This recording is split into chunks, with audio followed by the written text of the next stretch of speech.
శ్రీమాత్రే నమః. మిత్రులందరికీ శుభోదయం. అలాగే మన మిత్రులందరికీ కూడా శ్రీరామనవమి శుభాకాంక్షలు. ఈరోజు శ్రీ పరాభవన సంవత్సర చైత్ర శుద్ధ నవమి శుక్రవారం. ఈరోజు పునర్వసు నక్షత్రం. ఈరోజు మార్చి 27, 2026 తేదీ శుక్రవారం. ఈరోజు దుర్ముహూర్తం ఉదయం 8:30 లాగైతే 9:18 వరకు ఉంది. మరలా దుర్ముహూర్తం మధ్యాహ్నం 12:32 లాగైతే 1:21 వరకు ఉంది. వర్జ్యం రాత్రి 1:17 లాగైతే 2:48 వరకు కూడా వర్జ్యం ఇవ్వడం జరిగింది. ఈరోజు పంచాంగరీత్యా ఈ రకమైనటువంటి ఫలితాలు గోచరిస్తున్నాయి. అలాగే ఈరోజు నక్షత్రమైనటువంటి పునర్వసు నక్షత్రం ఎవరికి తారాబలం కుదురుతుందని మనం పరిశీలించినట్టయితే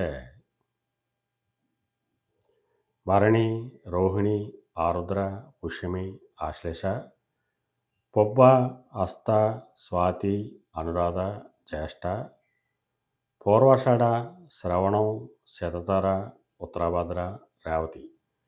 ఈ నక్షత్రంలో జన్మించిన మన మిత్రులందరికీ కూడా ఈరోజు నక్షత్రం అయినటువంటి పునర్వసు అనుకూలంగా ఉంటుంది.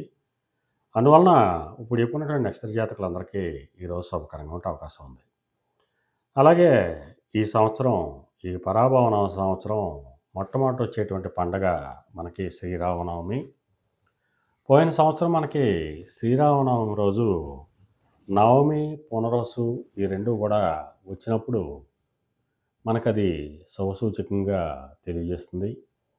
పోయిన సంవత్సరం శ్రీరామనవమి రోజు పునర్వసు నక్షత్రం రాలేదు. ఈ సంవత్సరం నవమి, పునర్వసు కూడా రావడం జరిగింది. అంటే మనం జరుపుకునేటువంటి మొట్టమొదటి పండుగ ఉగాది తర్వాత శ్రీరామనవమి.